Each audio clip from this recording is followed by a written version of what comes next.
It was a Sunday night in late November 2015. In the city of Poznań, Poland, 26-year-old Ewa Tylman was out with colleagues, celebrating a work event.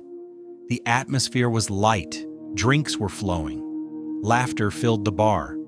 Among the people with her that night was a co-worker and friend named Adam Z.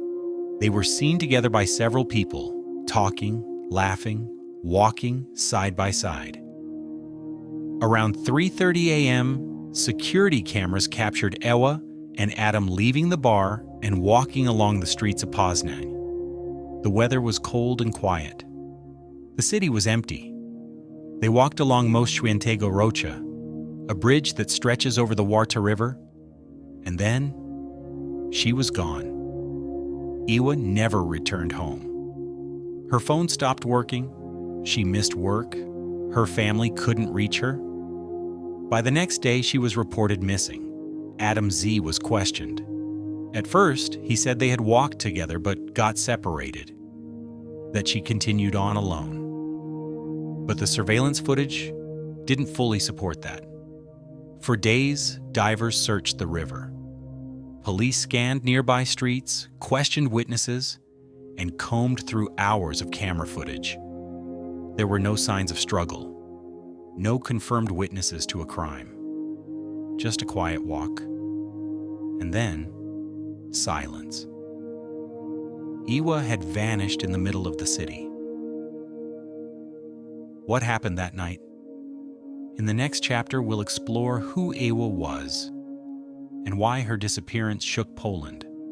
Before her name made headlines, before the city searched for answers, Ewa Tylman was simply a daughter, a sister, a friend. She was 26 years old. Born and raised in the small town of Ruda Rożeniecka, she later moved to Poznań to study and work.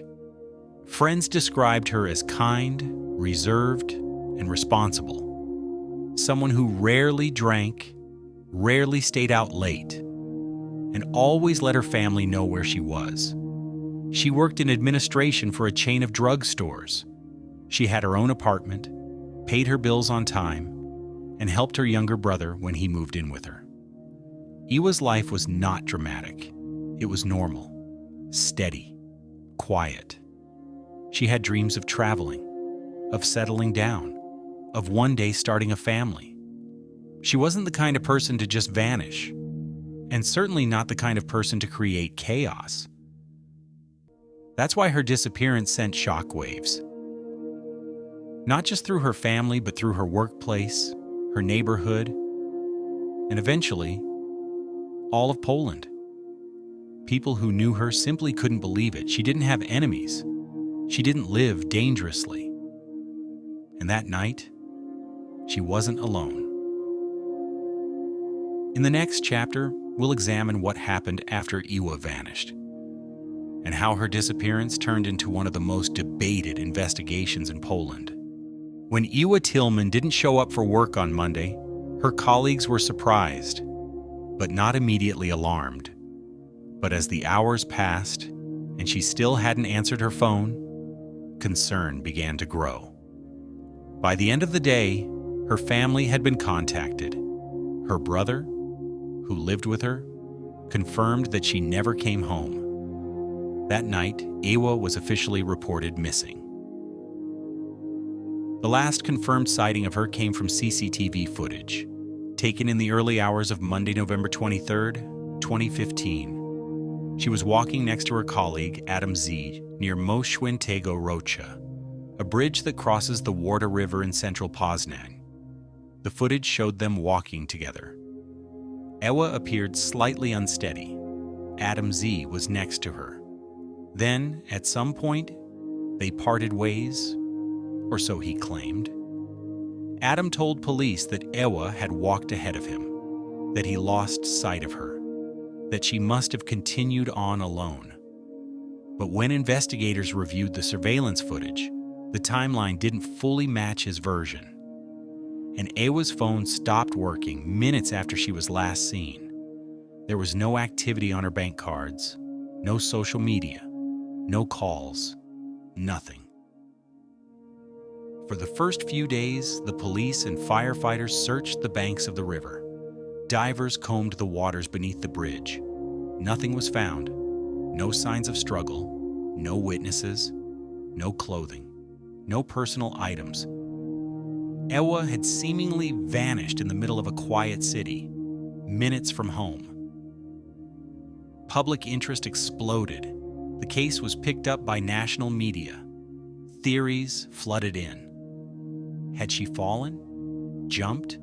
Been pushed? Had something happened after the cameras stopped recording? And what exactly did Adam Z know? As the days turned into weeks, attention turned sharply toward the last person to see Ewa Tylman alive. Her colleague, Adam Z. He had walked with her from the club. He had appeared on the CCTV. And now, he had no clear explanation for what happened after. At first, Adam Z cooperated with police. He gave a statement, said Ewa had walked ahead and disappeared from sight. But inconsistencies began to appear. The footage showed them walking together up until near the bridge. There was no clear moment where she left him, or he left her. And then came a dramatic development. Adam Z was arrested and charged with murder. Prosecutors alleged that he had pushed Ewa into the Warta River, that the act was intentional, or at least reckless enough to qualify as murder. Adam denied everything. He said he had been drinking, that the night was foggy, that he didn't remember the final moments clearly. But the prosecution leaned heavily on a key piece of evidence, a recording of a private prison conversation, secretly made after his arrest, where Adam allegedly admitted involvement. But the recording was controversial. It wasn't a confession made to police. It was recorded without his full awareness. The defense argued that it was manipulated, taken out of context. Still, the case went to trial. Public opinion was deeply divided. Some believed he was guilty. Others said the evidence was too weak, too circumstantial.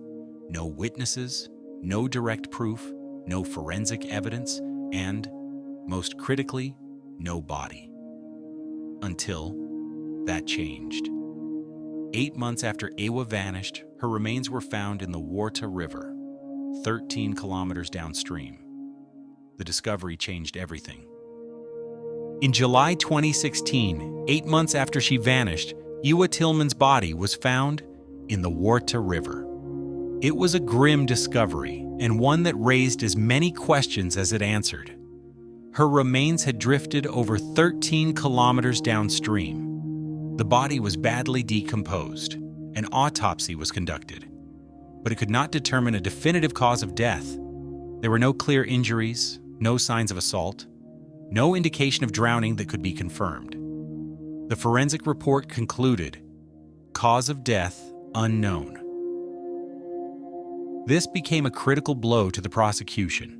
Without a cause of death, proving murder became far more difficult. Still, the trial against Adam Z moved forward. He was charged with murder with indirect intent, meaning he may not have planned to kill Ewa, but acted in a way that caused her death.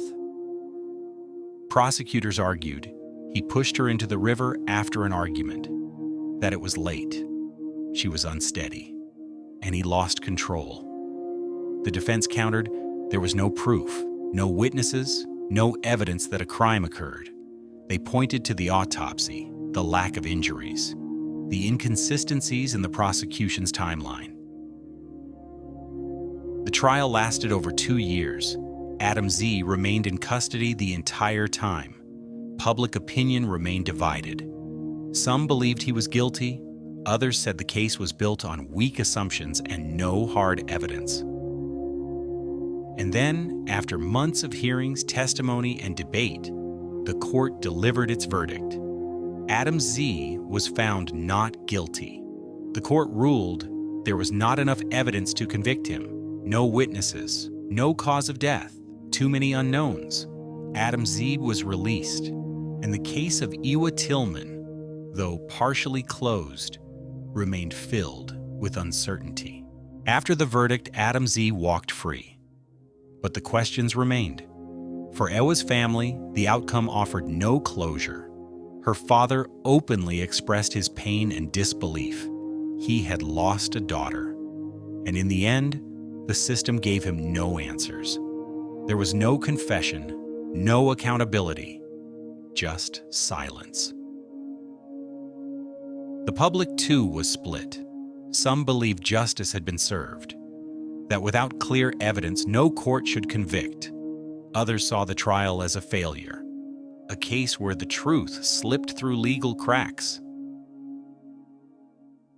Ewa's story became a symbol, a story about the limits of the justice system, about how difficult it is to prove a crime without a body, or with one that says nothing.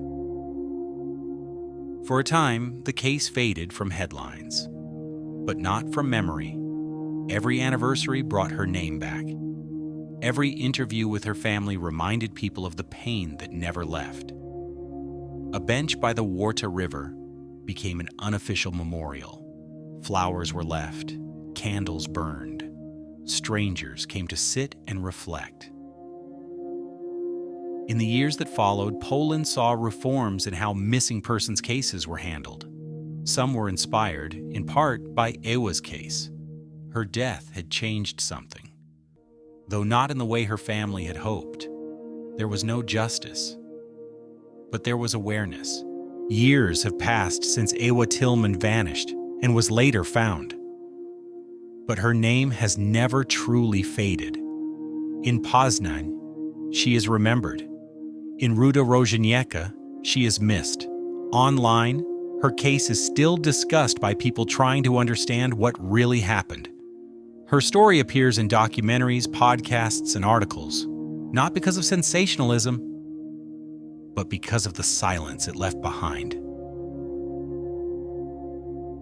Ewa's family continues to grieve, Bolzowa Falsensteins, but also to speak out.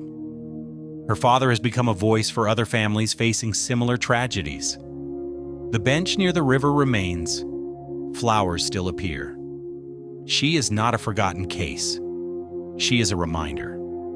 A reminder that people don't just vanish without consequences. That even when justice doesn't come, memory still matters. That awareness can save lives, even if it couldn't save hers. And that sometimes, all we can do is remember. Ewa Tylman was more than a name in a headline, more than a trial, more than a question mark in a cold file. She was a person, a daughter, a sister, a friend, and she still is, wherever her memory is kept alive. Thank you for watching this story on Vanishing Echoes. Subscribe for more real-life disappearances, respectfully told. Because memory is stronger than silence.